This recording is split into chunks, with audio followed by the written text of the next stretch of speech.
झारखंड में मंत्रिमंडल विस्तार को लेकर के लगातार सवाल खड़े हो रहे हैं कि आखिर क्या इस बार जो पूर्व में कैबिनेट मिनिस्टर्स थे क्या उन्हें एक बार फिर से मौका दिया जाएगा या फिर चेहरे में बदलाव होगी। तो जहां एक तरफ सत्ता पक्ष के विधायक कहते हैं कि ये कांग्रेस में नियमता ये रहा है कि हर जिसे एक बार मौका मिल जाता है उसके बाद फिर किसी दूसरे व्यक्ति को मिलता है, लेकिन कोई भी यहाँ पर अपना दावा पेश नहीं करेगा। साफ तौर पर आलाकमान के पास सारी रिपोर्ट जो है वो पूर्व मंत्रियों की है, तो अब इसको लेकर के उस समय निर्णय होगा। तो वहीं दूसरी ओर जेएमएम के कई सारे विधायकों ने साफ तौर पर कहा है कि यहाँ पर जो भी निर्णय होगा वो चंपई सोरेन लेंगे, उनके अधिकार क्षेत्र में है, अब वो किसे इस बार मौका देते हैं। तो ये तमाम बातें जो है वो फिलहाल निकल कर आ रही है मुद्दा। लेकिन जो कांग्रेस पार्टी में नियमता होता है कि पहली बार बने हुए विधायकों को मंत्री नहीं बनाते, मुझे लगता है अभी वो लागू रहेगा। इसलिए इस तरह की कयास लगाने का कोई मतलब नहीं है।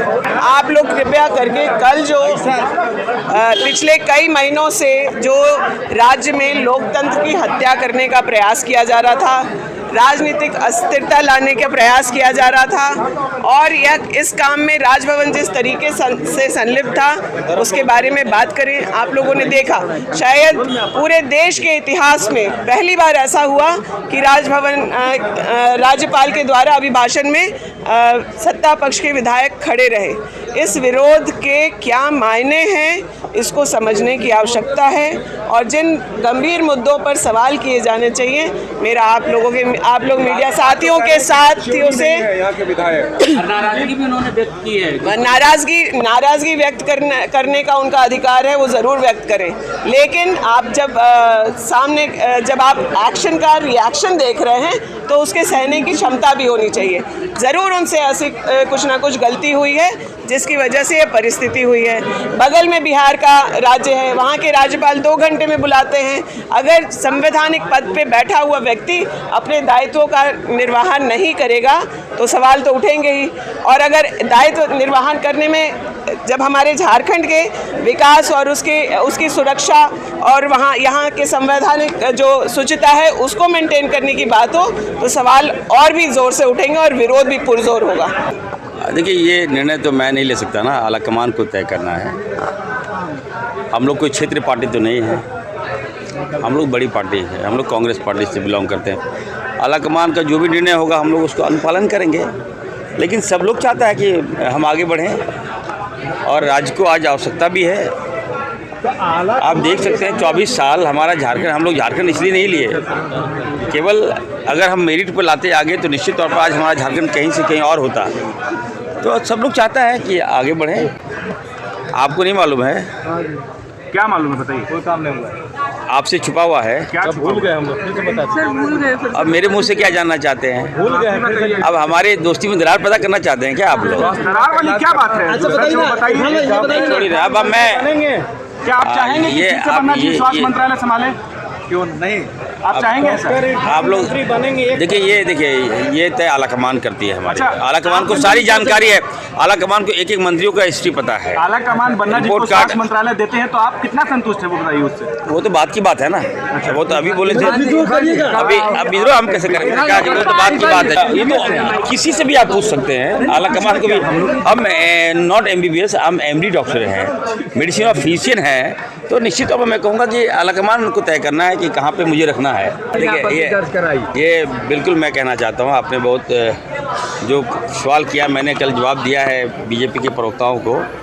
राहुल गांधी जी चोरों के साथ नहीं, गरीब मजदूरों के साथ, उनके साथ उनका पसीना देखा कि कैसे हमारे लोग पसीना बहा रहे हैं। और चोर तो भाजपा के लोगों ने बना दिया झारखंडियों को। जिस आदिवासी के साथ राहुल गांधी जी पसीना बहा रहे थे वो आदिवासी जो है यहाँ के मालिक हैं। कोयला, लोहा, बालू, पानी, सोना सब आदिवासियों का है। और राज कौन कर रहा है? बाहर के लोग। और रेक कौन ले जा रहा है? बाहर के लोग। हाईवा कौन ले जा रहा है? बाहर के लोग। वो लोग भाजपा को चोर नजर नहीं आएंगे। जो साइकिल से लोग चलेंगे उसको चोर नजर आएंगे। देखिए, हम तो चाह रहे हैं कि जो जिन लोग पुराना 4 साल रहा वही लोग रिपीट करें। दादा आप बहुत नहीं, आप दिल से बोल रहे हैं, पूरा दिल से बोल रहे हैं। आप नहीं बनेंगे कि इच्छा है ना बनने का? मेरा कोई इच्छा नहीं है। हम मंत्री रह चुके हैं। अभी अब पुराना जो टीम है वही रहे, कार्यकाल पूरा करें। कोई चुनौती नहीं है, सबको पता है कि झारखंड में जनता को काम करना है, विकास का बिहार बहाना है। और सभी लोग जानते हैं कि 15% भारत सरकार ने तय किया है मंत्री बनने का, तो जो लिमिट है उसमें सभी लोग बनेंगे और सब लोगों को विकास की आवश्यकता है, विकास हम लोग करेंगे। कौन नया रहेगा पुराना रहेगा वो कल पता चल जाएगा, सब कल पता चल जाएगा। कोई इच्छा नहीं, जो अल्लाह का मन का आदेश होगा हम लोग पालन करेंगे। गरीब आदमी तो कोयला चोर लगेगा ही, लेकिन रेक का रेक उड़ा कर ले गए, ट्रक का ट्रक उड़ा कर ले गए तो कोई बात नहीं। लेकिन वो गरीब आदमी जो साइकिल में 50 किलोमीटर 40 किलोमीटर रिक्शा ढोता है, अपनी जान को जोखिम में डालता है, वो चोर है।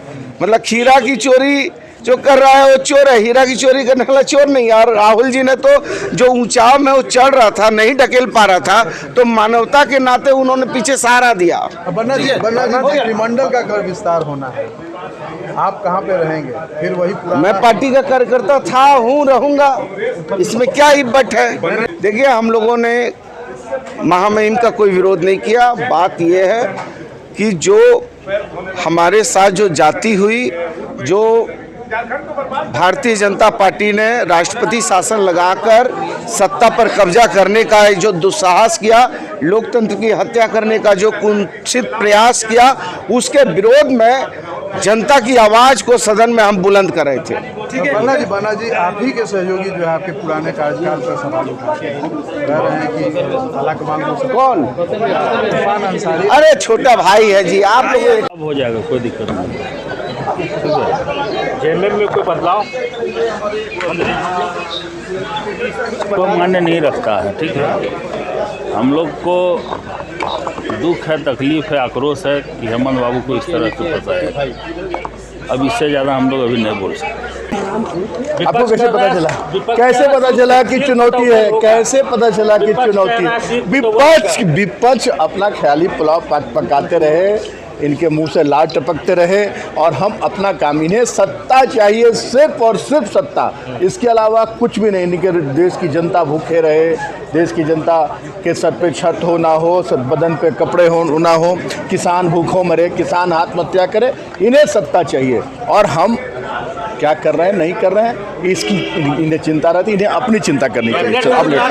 लेकिन जिस तरह से सरकार के कामकाज प्रभावित हो रहे हैं, कहाँ देखा आपने कामकाज प्रभावित हो रहे हैं? कामकाज तेजी से चल रहे हैं। और माननीय हमारे पूर्व मुख्यमंत्री जिन्हें जिस तरह से साजिश के तहत आज जेल में रखा गया है, उन्होंने जो लकीर खींची है, उस लकीर को लांघना तो दूर, उस लकीर को छूना भी मुश्किल है अब। अरे भ्रष्टाचार को क्या है? भ्रष्टाचार की परिभाषा इन लोगों ने बदल दी है।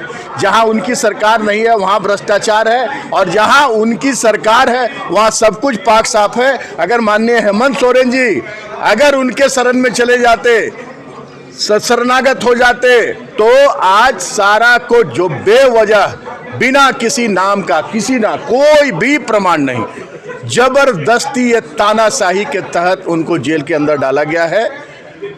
तो अगर उनके शरण में चले जाओ तो सभी पाक साफ हैं। और उनसे अगर उनकी आप जनता के मैंडेट का सम्मान करो, जनता आपको जनादेश देकर आपको मुख्यमंत्री बनाए, मंत्री बनाए, आपकी सरकार बनाए, तो वो इन्हें कबूल नहीं है।